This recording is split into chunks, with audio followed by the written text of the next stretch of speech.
Carbon dioxide পরমাণুর আমাদের সংকরায়ন চলবে।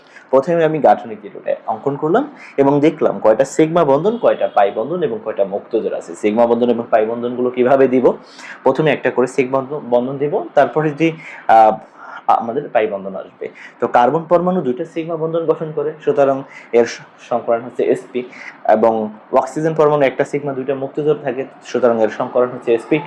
তো আমরা প্রথমে দেখলাম যে কার্বন পরমাণু স্বাভাবিক ইলেকট্রন বিন্যাসে শুধু দুইটা বিজোড় থাকে, তখন উত্তেজিত অবস্থায় চারটা বিজোড় ইলেকট্রন তৈরি হয় এবং একটা s অরবিটাল একটা p অরবিটাল মিলিত হয়ে সম আকৃতির দুইটা ψ1 এবং ψ2 কি করে? সংকরিত অরবিটাল সৃষ্টি করে। আর আমরা জানি সংকরিত অরবিটালগুলো কি করতে পারে? মানে তোমার গিয়ে সিগমা বন্ধন গঠন করতে পারে। এখন আমাদের কার্বনের সংকরায়ন শেষ। অক্সিজেনের স্বাভাবিক অবস্থায় দুইটা বিজোড় ইলেকট্রন থাকে এবং এই ক্ষেত্রে সংকরায়ন হয় কি? sp2। সুতরাং আমরা বলতে পারি ψ1 ψ2 এই দুইটা মুক্তজোড় থাকবে আর একটা সংকরিত অরবিটালে বিজোড় ইলেকট্রন থাকবে, যেটা দিয়েই কার্বনের সাথে সে কি করবে?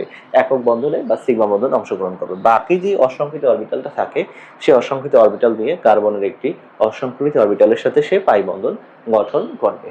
তো এখানে চিত্রটা তুমি খেয়াল করো, এই যে অক্সিজেনের তিনটা sp2 সংকরিত অরবিটাল, এই যে অক্সিজেনের তিনটি sp2 সংকরিত অরবিটাল। তো এই sp2 সংকরিত অরবিটালগুলোর একটা অরবিটাল কার্বনের sp সংকৃত অরবিটালের সাথে সিগমা বন্ধন গঠন করবে সামনাসামনি অধিক্রমণের মাধ্যমে, আর অসংকৃত অরবিটাল একটা কার্বনের অসংকৃত অরবিটালের সাথে পাই বন্ধন গঠন করবে। এইভাবে আমাদের কার্বন ডাইঅক্সাইড অণুটা মূলত সৃষ্টি হয়। তো আসসালামু আলাইকুম ওয়া রাহমাতুল্লাহি ওয়া বারাকাতুহু। প্রিয় শিক্ষার্থীরা, তোমরা আশা করি সবাই ভালো আছো, সুস্থ আছো। আজকে আমরা কার্বন ডাইঅক্সাইডের সংকরায়ন সম্পর্কে জানব। এখানে কার্বনের সংকরায়ন কি হয় এবং অক্সিজেনের সংকরায়ন কিভাবে এখানে হচ্ছে সেটা সম্পর্কে জানবো, এবং এর গঠন চিত্রটা কিভাবে আঁকা যেতে পারে সেটা নিয়ে আমরা আজকে ক্লাসটা করব।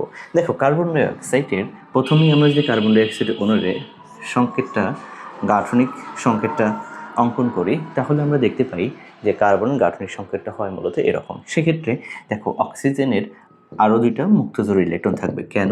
লুইস গঠন অনুযায়ী এখানে অক্সিজেনের 1 2 3 চারটা ইলেকট্রন বন্ধন অংশগ্রহণ করে, তাহলে অক্সিজেনের অষ্টক পূর্ণ হওয়ার জন্য আরও কয়টা ইলেকট্রন দরকার? 4টা ইলেকট্রন দরকার। তো আমরা 2 জোড়া মুক্তজোড় ইলেকট্রন দিয়ে দিলাম। একইভাবে এই পাশে এই অক্সিজেন পরমাণুটারও কয়টা মুক্তজোড় ইলেকট্রন থাকবে? 2টা মুক্তজোড় ইলেকট্রন থাকবে। এখন একটা জিনিস খেয়াল করো, আমরা এখানে দেখতে পাচ্ছি একটা সিগমা বন্ধন আর একটা হচ্ছে পাই বন্ধন। এই পাশে একটা সিগমা বন্ধন, একটা পাই বন্ধন। সিগমা বন্ধন এবং পাই বন্ধনের সংখ্যা অনুসারে আমরা সাধারণত কি করতে পারি? সংকরায়ন চিহ্নিত করতে পারি। দেখতে হবে যে এই কার্বন পরমাণুটার কয়টা সিগমা বন্ধন গঠন করেছে। যদি সিগমা বন্ধন গঠন করেছে 2টা, সুতরাং এই কার্বনের সংকরায়নটা হচ্ছে sp। এখন খেয়াল করো, অক্সিজেনের তো সিগমা বন্ধন হচ্ছে একটা, তাহলে কি এখানে এস সংকরায়ন বা পি সংকরায়ন? না, এখানে আমাদেরকে মুক্তজোড়ও গণনায় নিতে হবে। একটা সিগমা 2টা মুক্তজোড়, তাহলে টোটাল সংখ্যা 3। সুতরাং এই অক্সিজেনের সংকরায়ন হচ্ছে sp2, আবার এই অক্সিজেনের সংকরায়ন হচ্ছে কত? sp2। তো আমরা এখানে দেখতে পেলাম যে অক্সিজেনের সংকরায়ন হচ্ছে sp2 এবং কার্বন ডাইঅক্সাইডের সংকরায়ন হচ্ছে sp। তো সেই ক্ষেত্রে আমরা এই সংকরায়নটা কিভাবে ঘটে সেটা একটু আমরা জানবো। দেখো, কার্বনের যদি আমরা ইলেকট্রন বিন্যাস করি, তো আমরা প্রথমে সংকরায়নটা কি হয় সেটাকে জেনে নিই। কার্বনের ইলেকট্রন বিন্যাস অনুযায়ী আমরা যদি লিখি 1s2 2s2 2px1 2py1 এবং হচ্ছে 2pz কি থাকে? খালি থাকে। যখন আমরা কার্বনটাকে কি করব? উত্তেজিত করব, তখন এই কার্বনের 2s অরবিটাল থেকে একটা ইলেকট্রন কোথায় প্রবেশ করবে? 2pz1 অর্থাৎ z অরবিটালে একটা ইলেকট্রন প্রবেশ করবে, অর্থাৎ কার্বনের বিজোড় ইলেকট্রন হয় 4টা। যখন কার্বন সংকরায়নে অংশগ্রহণ করে, তাহলে সংকরায়নটা এখানে ঘটছে কি? মূলত কার্বনের sp সংকরায়ন ঘটে, অর্থাৎ 2টি অসংকৃত অরবিটাল কার্বনের থাকে। তো কার্বন যখন sp2 সংকরায়নটা ঘটে, তো সেই সংকৃত অবস্থায় কার্বনের ইলেকট্রনটা কি হবে? ইলেকট্রন বিন্যাসটা কি হবে? যেহেতু এখানে 2টা সংকরিত অরবিটাল আছে, তো আমরা 2 ψ1 2 ψ2, যেহেতু প্রত্যেকটা একটা করে বিজোড় আছে, একটা করে বিজোড় দিলাম। এবং এখানে আমাদের 2টি অসংকৃত অরবিটাল থাকে, একটা হচ্ছে 2py1 2pz1। একটা জিনিস খেয়াল করো, আমরা কার্বনের সংকরায়ন কিন্তু নির্ণয় করে ফেললাম। এবার হচ্ছে কি আমাদের কিসের সংকরায়ন দেখতে হবে? অক্সিজেনের সংকরায়ন।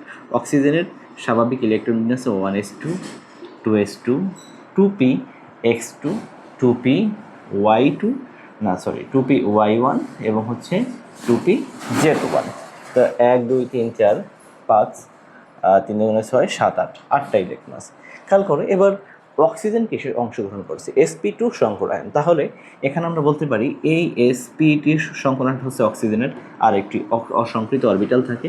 তো অক্সিজেনের সংকরিত অবস্থায় 1s2 2s1 2s2 2s3।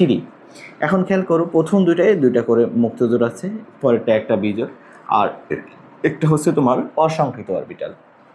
এই হচ্ছে আমাদের কার্বন এবং অক্সিজেনের সংকৃত অবস্থা। এখন আমরা এটার চিত্রটা অঙ্কন করব কিভাবে, এখানে একটু ভালো করে খেয়াল করবা তোমরা।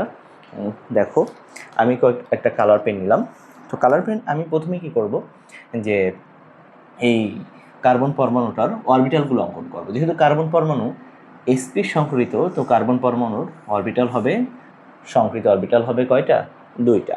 এখন খেয়াল করো কার্বনের পাশে আমার কি আছে, অক্সিজেন আছে। অক্সিজেনের সংকরণ হচ্ছে কত, sp2। সুতরাং অক্সিজেনেরও এরকমভাবে কি হবে, অক্সিজেনের লোক হবে কয়টা, সংকরিত লোক হবে 3টা। তো একইভাবে আমি এই পাশে একটা অক্সিজেন অঙ্কন করলাম, এই যে অক্সিজেনের সংকরিত লোক। এখন খেয়াল করো অক্সিজেন আমি যদি এখানে একটু চিহ্নিত করি, এগুলো হচ্ছে কি কার্বনের sp সংকরিত অরবিটাল, এগুলো হচ্ছে কি কার্বনের sp সংকরিত অরবিটাল।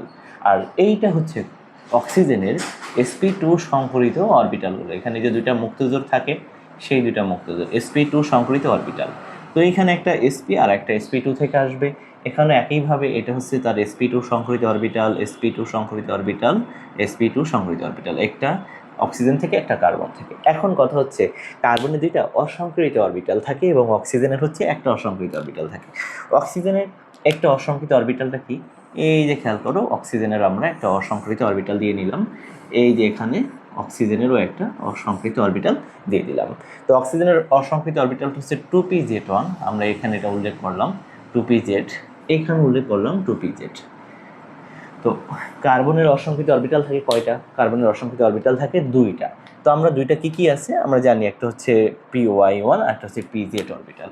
তো এই পাশ থেকে আমরা অঙ্কন করলাম, এটা ধরো আমাদের py আর একটা হচ্ছে আমাদের pz। এখন এইখানে মজার একটা ঘটনা ঘটে, এই যে আমাদের পাই বন্ধনটা হয় কিভাবে, এই যে ওর একটা স্পিন আছে আর একটা স্পিন, যখন এরা বিপরীতমুখী এইখানে একটা আমাদের কি হবে, পাই বন্ধন তৈরি হবে।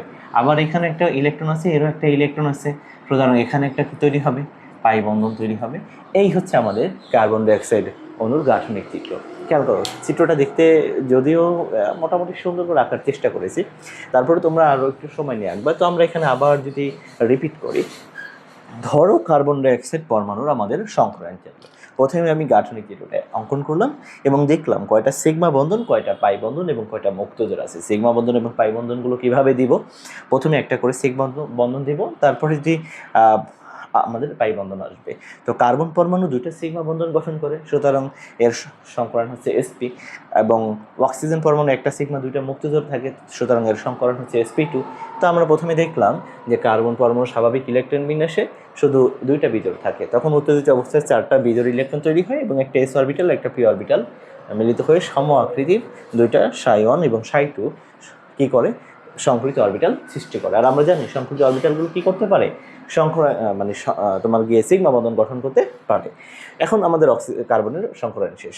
অক্সিজেন স্বাভাবিক অবস্থায় 2টা বিজোড় ইলেকট্রন থাকে এবং এই ক্ষেত্রে সংকরায়ন হয় কি sp2, সুতরাং আমরা বলতে পারি ψ1 ψ2 এই 2টা মুক্তজোড় থাকবে আর একটা সংকরিত অরবিটালে বিজোড় ইলেকট্রন থাকবে, যেটা দিয়েই কার্বনের সাথে সে কী করবে, একক বন্ধনে বা সিগমা বন্ধন অংশগ্রহণ করবে। বাকি যে অসংকৃত অরবিটালটা থাকে সে অসংকৃত অরবিটাল দিয়ে কার্বনের একটি অসংকৃত অরবিটালের সাথে সে পাই বন্ধন গঠন করবে।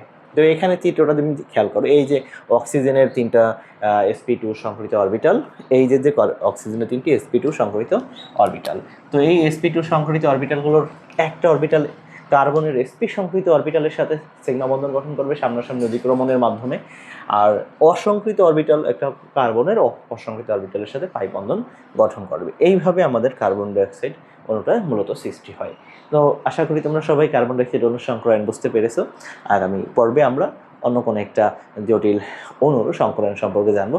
এখন কথা হচ্ছে, তোমরা কার্বন ডাইঅক্সাইড অণু যদি সংকরায়ন জানো, তাহলে কার্বন ডাইঅক্সাইড সালফারের সংকরায়নও খুব সহজেই পারবা। সেম সালফার থাকবে কার্বন মাঝে এবং দুই পাশে দুইটা সালফার, খেয়াল করো এইটা সংকরায়ন এবং কার্বন